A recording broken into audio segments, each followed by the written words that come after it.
Boa noite. Boa noite. A graça e a paz do Senhor Jesus Cristo. Amém? Amém. O pastor Nilton, quando ele começa a falar, a gente fica no mínimo envergonhado e constrangido. Ele realmente é muito caprichoso nas palavras, realmente deixa a gente meio que desconcertado. Acho que de tudo que ele falou, talvez aí os 5%, tá bom? 95% é bondade da parte dele, né? Aos olhos do puro e do bom, tudo é bom e puro. Então eu creio que seja isso. É um prazer, gente, muito grande estar aqui com vocês. Realmente, eu desejava muito vir aqui, congregar com vocês, ser ministrado, mas aprove Deus que eu viesse congregar, vou ser ministrado pelo Espírito Santo, mas também tenho essa honra. É uma honra muito grande, toda a glória a Deus, mas é uma honra para mim poder ser o ministrante dessa noite.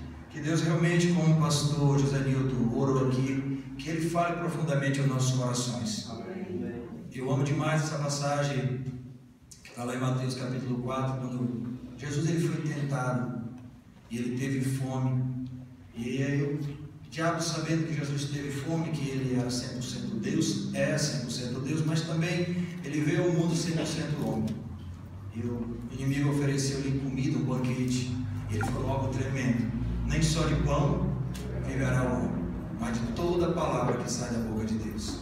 Então é um privilégio muito grande termos ainda, né? Sabe até quando? Espero que a igreja seja arrebatada antes que esse momento difícil possa chegar, mas louvado seja Deus que ainda temos igrejas com portas abertas, o privilégio de ter a Bíblia em mãos, de ministrar e ser ministrado pelas Santas Escrituras. Amém? Então, em nome de Jesus Cristo, que esse sentimento realmente de anseio pela palavra de Deus habite profundamente em cada coração, em nome de Jesus. Eu vou dar várias paradinhas, porque quem não é de conquista e passa o dia em conquista, a garganta vai embora. Está arranhando, mas ainda bem que eu não canto.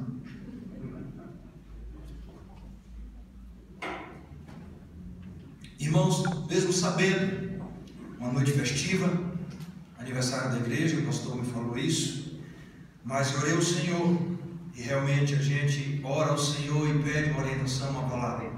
A Bíblia é muito rica, muito grande, muito vasta, mas eu sei que o Senhor, Ele tem uma palavra específica sempre para cada momento. Eclesiastes capítulo 3 fala que há tempo determinado para todas as coisas. Então realmente poderia trazer uma palavra realmente que culminasse uma festividade, aniversário da igreja. Mas eu espero em Cristo Jesus que realmente o Senhor fale aos nossos corações. Amém? Amém.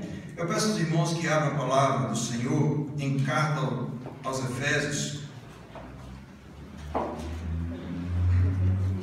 no capítulo 5. Nós vamos ler do versículo 22 até o 33. Efésios capítulo 5, do verso 22 a seguir. Todos encontraram? Amém, foi fraco. Vamos esperar. Louvado seja Deus.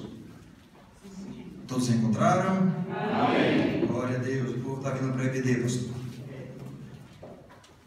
Esposas, sujeitai-vos a vosso marido, como ao Senhor. Porque o marido é a cabeça da esposa, como também Cristo é a cabeça da igreja, sendo Ele próprio o Salvador do corpo. Portanto, assim como a igreja está sujeita a Cristo, assim também as mulheres sejam em tudo sujeitas a seu marido. Maridos, amem suas esposas, assim como também Cristo amou a igreja e a si mesmo se entregou por ela, para santificar, purificando-a com a lavagem da água pela palavra, para apresentar a si mesmo igreja gloriosa, sem mácula ou ruga ou coisa semelhante, mas santa e irrepreensível. Assim devem os maridos amar a sua própria esposa como a seu próprio corpo.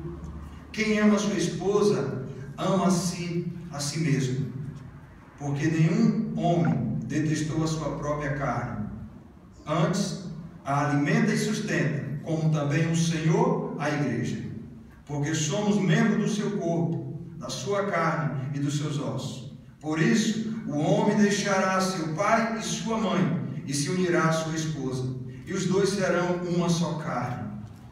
Este é um grande mistério. Digo, porém, a respeito de Cristo e da igreja. Assim também vós, cada um em particular, ame a sua própria esposa como a si mesmo, e a esposa reverencie seu marido, ou em algumas outras versões, obedeça o seu marido. Fique à vontade, pode se sentar em nome de Jesus.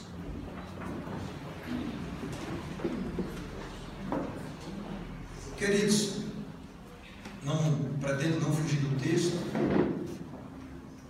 mas na primeira epístola de João, no capítulo 5, versículo 19, não é eu que falo, mas a Escritura, o apóstolo João, inspirado pelo Espírito Santo, ele fala que o mundo jaz do maligno.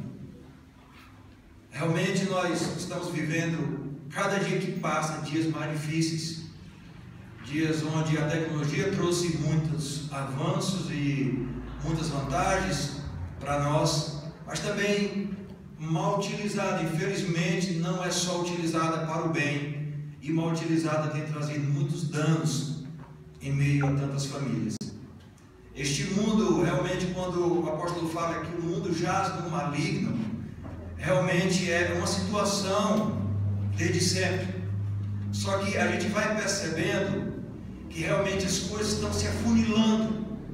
Realmente o inimigo, com a sua sagacidade, com a sua fúria implacável, ele tem tentado destruir, queridos, de todas as formas, algo que é imprescindível. Posso até colocar o nome como célula-mãe da sociedade, que é a família. Esse texto é um texto muito riquíssimo.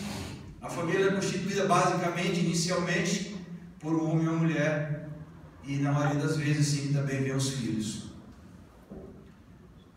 O versículo que eu acabei de citar, em João 5,19, ele diz que o mundo jaz no maligno. Significa que o mundo todo está, de certa forma, sob o controle do inimigo de nossas almas. Isso implica, na verdade, de que ninguém é capaz, querido, de escapar da influência do diabo e da tentação e condenação do pecado sem o socorro de Deus. Então, a princípio, se eu paro na parte A dessa frase, para aí, o mundo todo está sob a influência do maligno, e nós, louvado seja Deus, que nós somos filhos de Deus. E o apóstolo João é o apóstolo João que declara que o mundo jaz no maligno. Essa frase está registrada num texto em que o apóstolo faz um contraste entre os filhos de Deus e os filhos do diabo. Como fica claro, a palavra maligno, nesse contexto, é usada por João como uma referência a Satanás. Então é nesse ponto que o apóstolo indica que, na verdade, só existe dois grupos de pessoas: os filhos de Deus, aleluia, somos nós, não por orgulho, vaidade, não, mas por graça, fomos alcançados, e os filhos de Satanás, aqueles que ainda vivem em desobediência. É exatamente essa realidade que João expõe ao dizer: sabemos que somos de Deus, e o mundo jaz no maligno. Perceba que não há uma terceira possibilidade. Ou uma pessoa pertence a Deus, ou ela pertence ao sistema corrupto, iníquo deste mundo, que é dominado pelo inimigo. O que a mídia, o que realmente o que eu abordei essa questão do mundo caído, ele tem tentado fazer, tem tentado influenciar os lares, as crianças, hoje através de programas, de plataformas nas redes sociais, tem envenenado as crianças, tem envenenado a mente dos jovens, tem envenenado a mente de mulheres, de homens já casados, pessoas maduras. E as pessoas, às vezes, quando não estão enraizadas na palavra do Senhor, ela começa a imaginar que pelo fato de um dia eu fui à igreja, um dia eu levantei a mão, aceitei a Jesus Cristo, isso basta, e realmente começa a viver uma vida desapercebida dos ensinamentos do Senhor Jesus e começa a se enveredar nessa cilada, porque o inimigo, a Bíblia deixa claro, ele é astuto, ele é sagaz. Ele não chegou se apresentando como inimigo de Eva, mas até de certa forma como alguém que queria o bem de Eva. E nós sabemos dessa história. Então é esse mesmo inimigo que ainda infelizmente atua, querido, neste mundo, tentando trazer danos, destruições, e esses danos às vezes irreparáveis dentro da unidade chamada família. Perda dos valores da família. Família é um projeto de Deus, nós sabemos disso. Eu tenho aqui algumas citações bíblicas para realmente confirmar aquilo que nós já sabemos. Gênesis 2:24: deixará o homem, pai e mãe, e se unirá a sua mulher, e ambos, ou os dois, ou seja, serão uma só carne. Era um de uma família, um de outra família. De repente, larga a sua família, junta-se e se torna uma só carne. Ali se constituiu uma nova família. Isso é um projeto, uma ordenança de Deus. Gênesis capítulo 2:24, início das Escrituras. Aí de Gênesis capítulo 1, Gênesis capítulo 9, versículo 1, você vê a importância que Deus sempre deu à família. A palavra diz: e abençoou Deus a Noé e a seus filhos. Ou seja, abençoou Deus a família de Noé. O Salmo 128, se vocês quiserem acompanhar, Salmo 128, o versículo de 1 a 4, quero dar uma ênfase no versículo 3 e 4.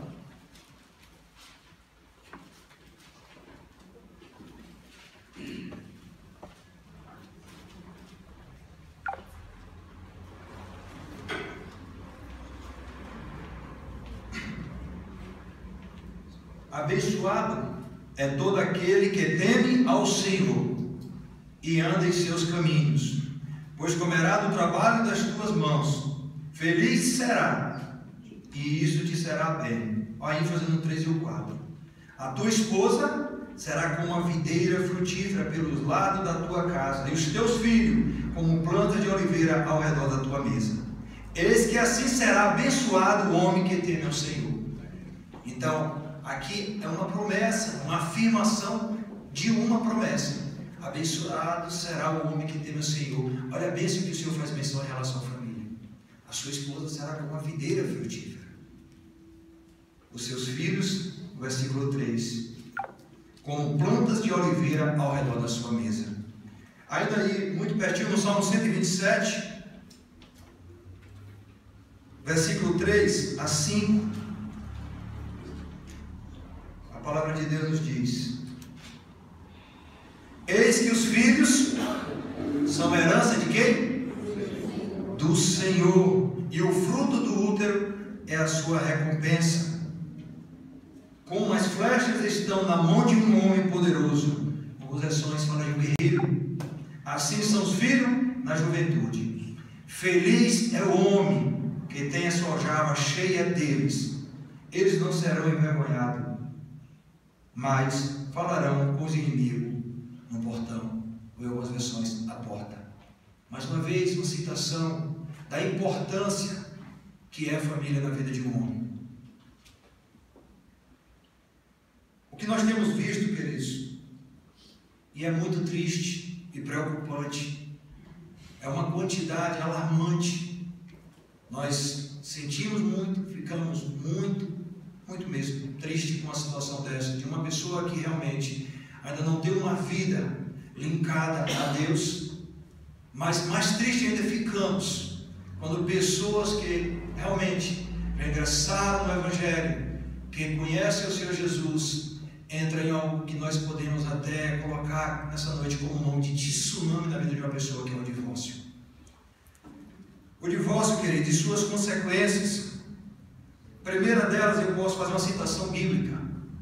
O divórcio fere muito a Deus. Malaquias capítulo 2, versículo 16. A Bíblia deixa claro que Deus odeia, abomina o divórcio. Uma segunda consequência, o divórcio ele traz dentro de uma instituição sagrada constituída por Deus, como mencionei agora há pouco, e usei uma citação bíblica, como Gênesis 2, 24. Ele se torna uma guerra. E numa guerra, graças a Deus, eu nunca participei de uma, espero que nenhum de vocês também tenha ido em uma guerra, mas nós conhecemos guerras através das histórias, da TV, recentemente, tem uma guerra na Europa que tem machucado o coração de muitas pessoas. A gente sabe o que é que a guerra traz. A guerra traz mortos, mutilados, feridos, destruição. É isso que uma guerra traz. E do ponto de vista, querido, bíblico e também social, psicológico, um divórcio na vida de uma pessoa, ele é como uma guerra. Ele é algo terrível. É algo extremamente horrível e terrível, que traz uma destruição muito grande na vida de um ser humano. Ele destrói as finanças, querido. Destrói também os filhos. Às vezes pensam que só o marido ou a mulher, um dos dois, ou às vezes ambos ficaram tristes, abalados. Não. Destrói realmente os filhos. Os filhos sofrem. Eu estava fazendo um estudo sobre divórcio e eu vi uma ilustração muito bonita, pena que eu não consegui trazer para a gente colocar aí num data show. Realmente, quando um homem partia para um lado e deixava a esposa, e tentando que vocês imaginem, visualizem comigo mesmo em pensamento, deixava segura as crianças na mão de sua mãe, e na beira daquela criança tinha um grande abismo, e de repente aquela mãe se encontrava com outra pessoa, mas cedo ou mais tarde geralmente acontece isso, e ela agarrava a mão daquela pessoa que era um homem, e ela soltava aquelas crianças caíam no abismo.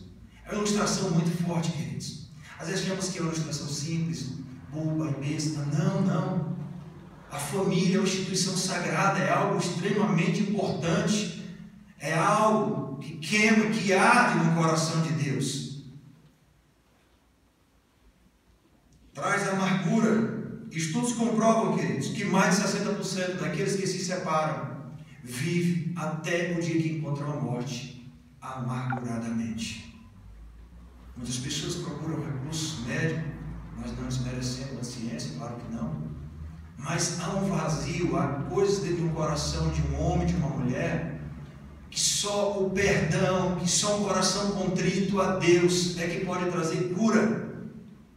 Não há medicamento, medicina, querido, repito, não desmereço a ciência, que faça esse preenchimento. Então é algo muito danoso.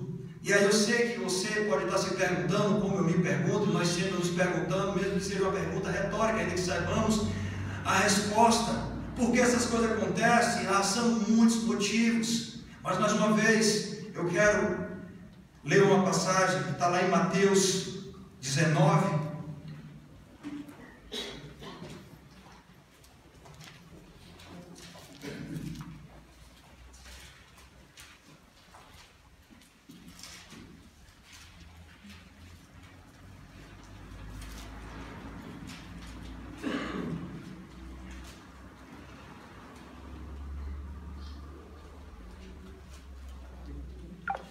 A partir do versículo 3, vamos ler até o versículo 8.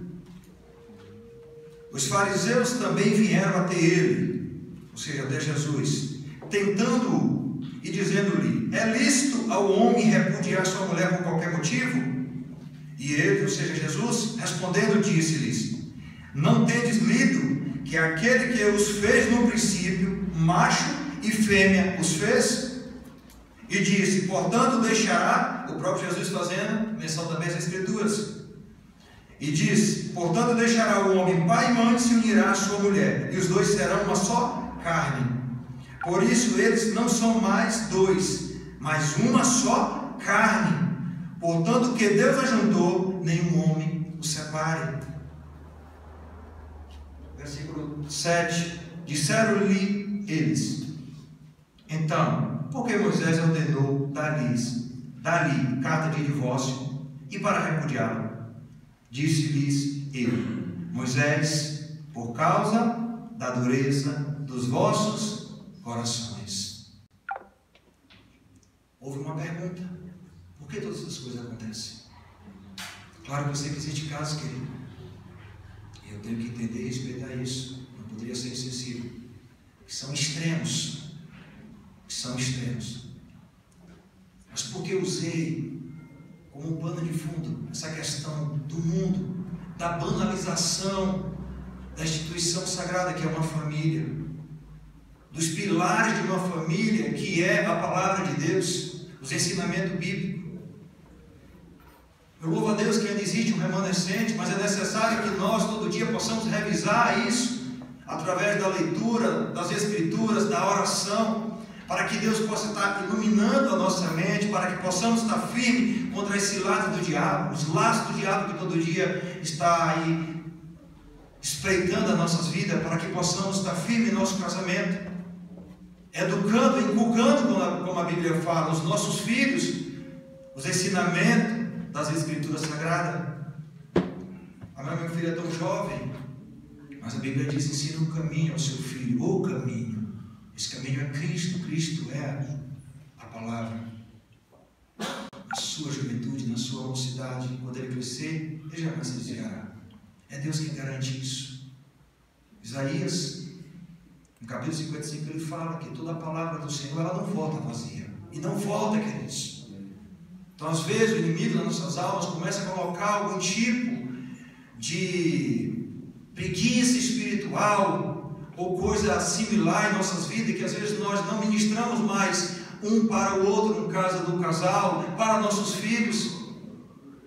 E de repente, querido, nós como servos do Senhor, não nos apercebemos que o inimigo das nossas almas, ele tem infiltrado dentro das casas, através de muitos meios de comunicação. Quantas vezes nós sabemos a fundo que nossos filhos estão aprendendo hoje nas escolas? É complicado, muito complicado a gente querer mudar o sistema, mas pelo menos na nossa casa é uma obrigação, dever nosso, como servo do Senhor, nós homens como sacerdote do lar, mulheres como ajudadoras idôneas, de defender realmente aquilo em que cremos. Isso aqui é o nosso manual de regra, de fé, de conduta. Mas para isso é necessário estarmos atentos, queridos. Concluindo o versículo 8, disse-lhes ele, ou seja, Jesus respondendo: Moisés, por causa da dureza dos vossos corações, vos permitiu repudiar vossas esposas, mas não foi assim desde o princípio.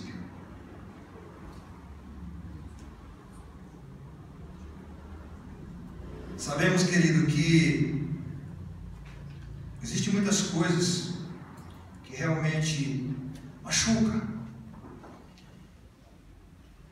E tem um exemplo muito legal, muito bonito, muito edificador na palavra de Deus, que é José.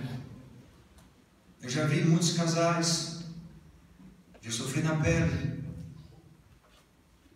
já presenciei coisas que eu não queria em outras famílias. E por coisas simples, bom que não aconteça coisas simples, chatas, mas até mesmo banais, e as pessoas não conseguem liberar o perdão, e aquilo vai acumulando, e vai virando ressentimento, rancor, e você começa a adoecer com aquilo, e você realmente começa a endurecer o que a palavra de Deus diz. Por que o divórcio acontece? Por causa da dureza dos vossos corações. Que exemplo é esse, irmão Francisco? O exemplo de José. José, ele foi literalmente, queridos, machucado, ferido, maltratado, traído pelos seus irmãos. Imagine vocês se José não fosse um menino, um jovem que se tornou um homem, um adulto, contrito, alinhado com Deus.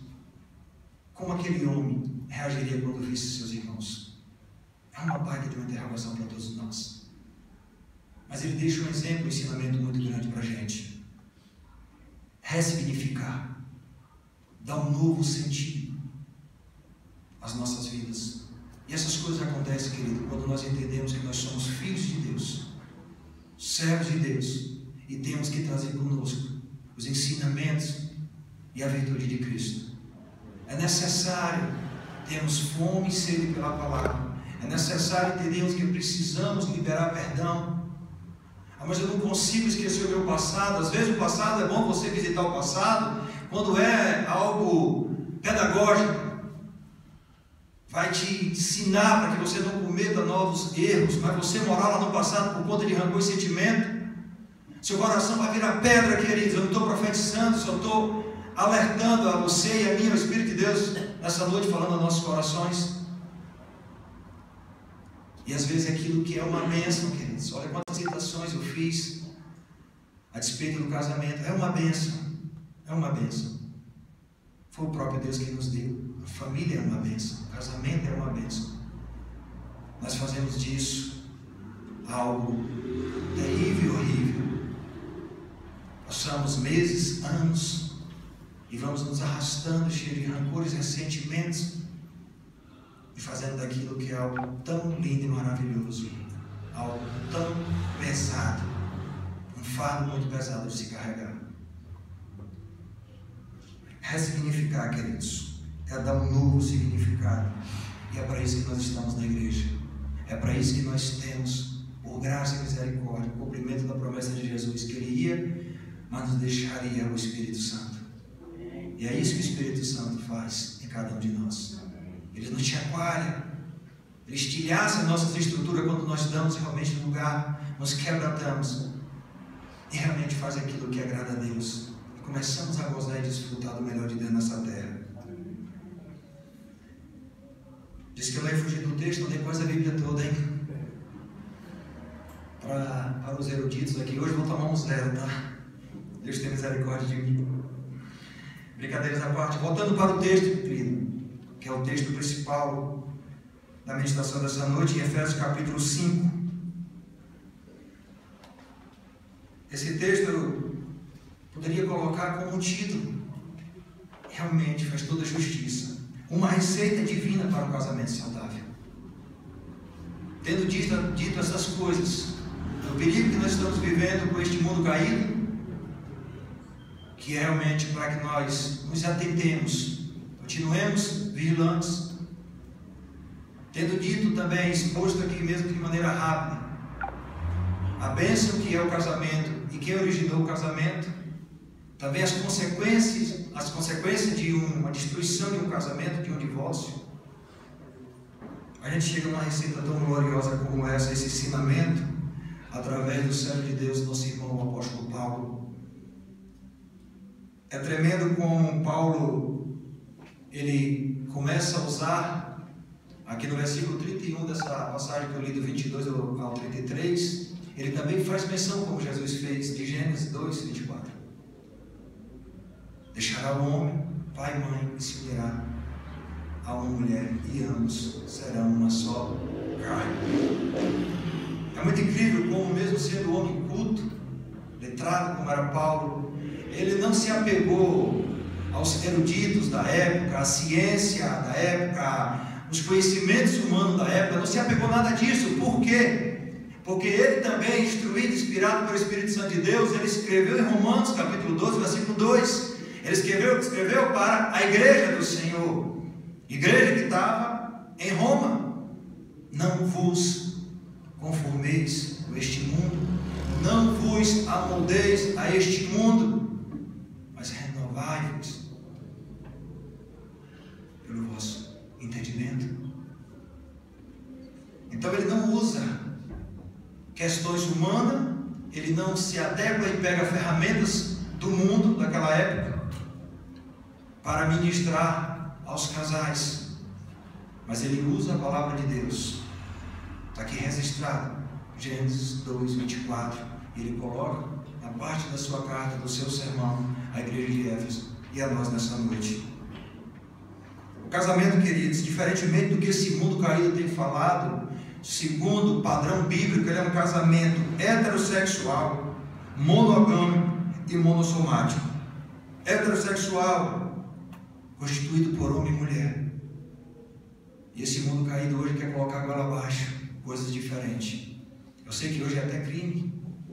Talvez se isso aqui essa ministração tivesse sendo transmitida pelo YouTube, ela cairia quando nós tratamos disso. E vocês acham que a igreja de Cristo na face da terra já não está sofrendo perseguição? Talvez nós, da carne, não. Mas a propagação da palavra que cura e traz libertação e que alinha o homem com a vontade de Deus, já está sofrendo retaliações e perseguição, queridos.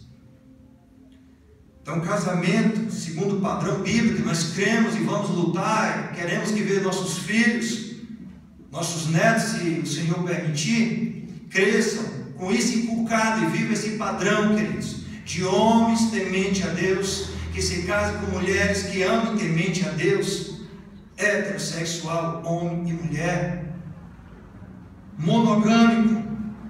O que é que esse mesmo versículo diz? Unir-se-á a sua mulher, não as suas mulheres. O que é que esse mundo caído tem feito aí? Coisas horríveis e terríveis que nem cabe aqui falar, porque tem jovens e crianças.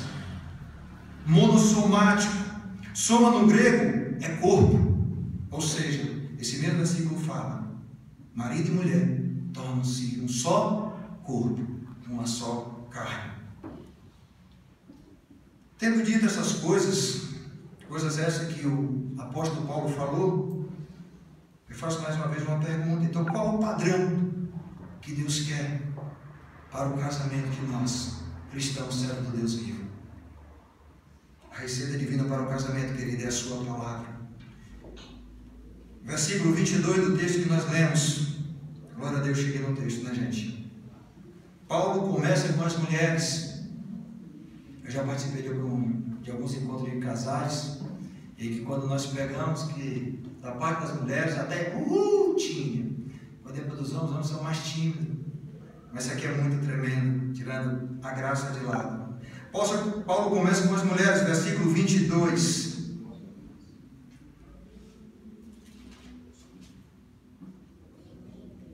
Esposas, sujeitai-vos a vosso marido, como ao Senhor.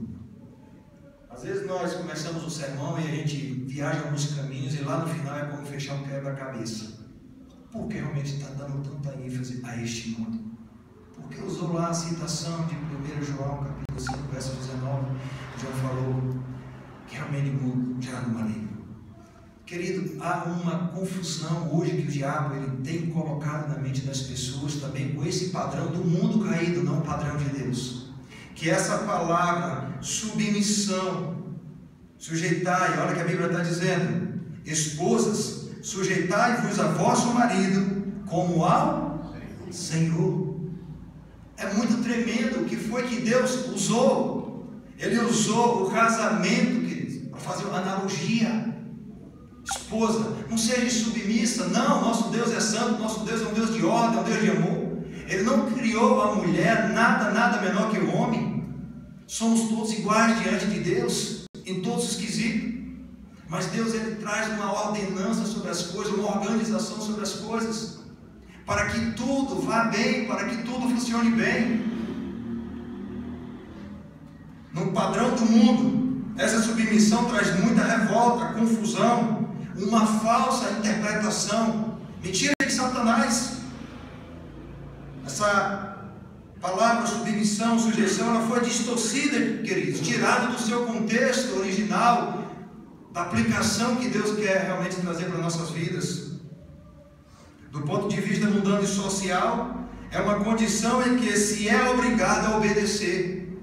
Sujeição, que se deve aceitar uma situação de subordinação, até mesmo de, alguns dizem, escravização. Então a mulher hoje, quando é alinhada segundo a palavra de Deus, que ela é submissa, que ela entende que ela não é menor do que o homem, mas do padrão de organização de Deus, ela entende que ela tem uma missão um pouco abaixo do seu esposo, mas alinhado com o seu esposo do ponto de vista bíblico, para constituir, firmar o seu casamento, a sua família em Cristo Jesus. Mas o inimigo das nossas almas não. Ele quer colocar na mente de muitas pessoas. Louvado seja Deus que nós não, né, irmãs e irmãos? Glória a Deus por isso. Do ponto de vista bíblico, do ponto de vista de reino de Deus, nós fazemos parte desse reino glorioso, o reino de Deus. Ainda que aqui na terra por pouco tempo, mas fazemos parte, porque o reino de Deus já foi estabelecido nessa terra. O conceito de submissão faz referência ao temor e à obediência, olha que tremendo, que o crente deve ter perante Deus. Esposas, sejam submissas, alinhadas, obedientes a seu marido, como ao Senhor. Olha o padrão bíblico. O conceito de submissão faz referência ao temor e à obediência que o crente deve ter perante Deus. É muito tremendo quando a gente começa a analisar assim, tranquilamente, a comparação que Deus está usando em relação à mulher para com seu marido, como também para com o Senhor. Padrão bíblico. Se compara o relacionamento da esposa com o seu esposo com o relacionamento de Cristo com a igreja. O diabo vive tentando distorcer palavras importantes, fundamentais da palavra de Deus para que não haja aplicação na vida do crente. Ele tem roubado muitas palavras essenciais e cruciais. Para quê? Para que o nosso entendimento ele seja roubado. E aquilo que Deus tem para nós não seja aplicado no nosso cotidiano e na nossa vida, para que possamos desfrutar o melhor de Deus nessa terra. Então essa palavra foi completamente desfigurada hoje. E o que realmente ela não é? O que realmente ela não é? Nós sabemos disso. Ela não é inferioridade. A Bíblia não está dizendo que a mulher é inferior ao marido, que é ou deve ser capacho do marido, mas o mundo lá fora diz isso. Que a mulher não tem vez ou voz dentro do seu casamento, dentro do seu lar, dentro da sua relação. Não é isso que a Bíblia está dizendo? Tanto é que quando Deus criou o homem e mulher, Ele criou a sua imagem. Criou com o mesmo valor e a mesma dignidade. Versículo 23. Ainda fazendo menção à mulher. Porque o marido é o cabeça da esposa, como também Cristo é a cabeça da igreja, sendo Ele próprio o Salvador do corpo. O que significa que o marido é o cabeça da mulher? Que ele é um ditador? Não. Significa que ele dá ordens à sua mulher e ela cumpre sem saber o que ou para quê, sem ter direitos ou vez ou voz, que a mulher é inferior a ele. Isso é o que o padrão do mundo quer colocar, queridos. Por que todas essas coisas, irmão Francisco? Justamente por aquele assunto que eu falei agora há pouco, tenho que refrescar sua mente. Porque muitos, queridos, crentes, irmãos nossos, estão se divorciando, vivendo um casamento arruinado, porque não tem o entendimento pleno da palavra de Deus. Mas o mundo diz isso, mas a minha advogada falou isso, mas o meu advogado falou isso. E é literalmente aquilo que Jesus falou para Pedro. Pedro, hoje mesmo pediu para te cirandar a tua alma. E o diabo se andando no meio dos crentes, queridos. Está arrependido, irmão. Não sei se ela já ouviu agora me falar isso, mas é uma mais pura verdade. Se nós não entendermos e aplicarmos em nossas vidas as Escrituras, em nosso casamento, na criação de nossos filhos, querido, é complicado. Mas louvado seja Deus que temos a graça, o Espírito Santo, o favor e a mão de Deus sobre nossas vidas, sobre nossas casas, sobre nossos filhos, sobre nossas famílias. Então o Espírito Santo de Deus, Ele quer mais uma vez nessa noite, é realmente trazer um frescor à nossa mente acerca do quão bom, quão maravilhoso é que o relacionamento ele seja saudável em Cristo Jesus. Mas que para isso, possamos realmente colocar essa receita fantástica que o Senhor Jesus nos ensina. Em 1 Coríntios capítulo 11, versículo 3, não precisa abrir não para a gente ganhar tempo, só o versículo. A gente entende muito bem quando Paulo ele fez essa citação inspirada pelo Espírito Santo. 2 Coríntios, 1 Coríntios capítulo 11,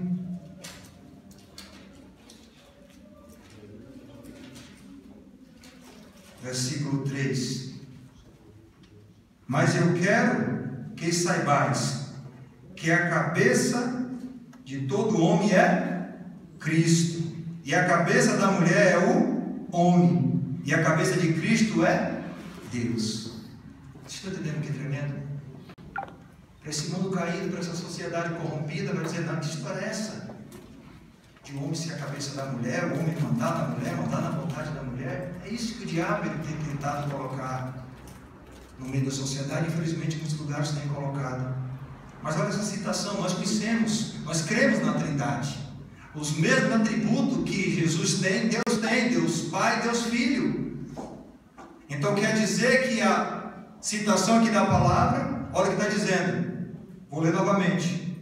Versículo 3. Mas eu quero que saibais que o cabeça de todo homem é quem? É Cristo. Ou seja, se nós entendermos o versículo 23, porque o homem é o cabeça da mulher, de uma maneira distorcida, que vai trazer realmente manipulação, coisas horríveis, era como se nós também estivéssemos aqui agora afirmando que Cristo ia manipular, ia ser severo, fazer todos nós de fantoche, como o próprio Deus iria fazer a Cristo, seu Filho, porque a Bíblia diz: Cristo, cabeça da igreja, e Deus é o cabeça de Cristo. Amém, gente? Estão comigo? Amém? Estão entendendo? Amém. Se não tiver, o Espírito Santo ministra. Já está ministrando.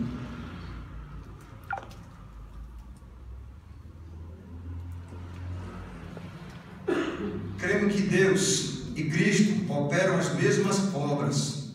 Cremos que são da mesma essência, têm os mesmos atributos. Isso deixa claro que um não se coloca como maior ou melhor do que o outro. Então você faz um link do versículo 23 do capítulo 5 da carta aos Efésios com o versículo 3 do capítulo 11 de 1 Coríntios. Momento algum Deus e Cristo se degladiaram. Houve opressão, houve disputa, porque era melhor, porque ia oprimir, manipular o outro. Não, queridos. É uma questão funcional. É o que o apóstolo Paulo está ensinando, inspirado pelo Espírito Santo. É uma questão funcional. O que podemos chamar de economia da Trindade. Como Deus é o cabeça de Cristo, assim também se aplica na economia, na vida funcional, na vida prática da família. Quando a mulher entende realmente que ela tem que estar alinhada, e nesse contexto, realmente o marido é o cabeça da esposa. Note que o texto nos mostra a seguir no versículo 24, que totalmente ele vai dando, para fechar a questão da mulher, que é longe de submissão e de escravidão. Versículo 24. Portanto, assim como a igreja está sujeita a Cristo, assim também as mulheres sejam em tudo sujeitas a seu marido. Ora, olha que revelação tremenda da parte de Deus. Vamos aplicar isso na nossa vida. Quando é que a igreja é mais feliz, gente? Quando é que a igreja é mais feliz? Quando a igreja está mais segura? Quando a igreja tem maior liberdade? Quando a igreja tem maior qualidade de vida? Gozo nessa vida? Quando é que a igreja está jubilando, queridos? Quando ela está submissa à vontade de Deus. Você consegue entender a dimensão do que o apóstolo Paulo está falando para nós, maridos, mulheres, família? Leio novamente o versículo 24, para cair por terra todo e qualquer engano de Satanás na igreja do Senhor Jesus, que você propague isso às suas amigas de trabalho, estabeleça isso no teu casamento, na tua vida. Mas já estabeleci, meu irmão, louvado seja Deus, continue firme. Mas se porventura, queridos, eu não conheço a vida de ninguém, isso não é clichê de pregador, se algum de vocês estiver vivendo realmente dias difíceis no casamento, saiba que Deus é o Senhor da tua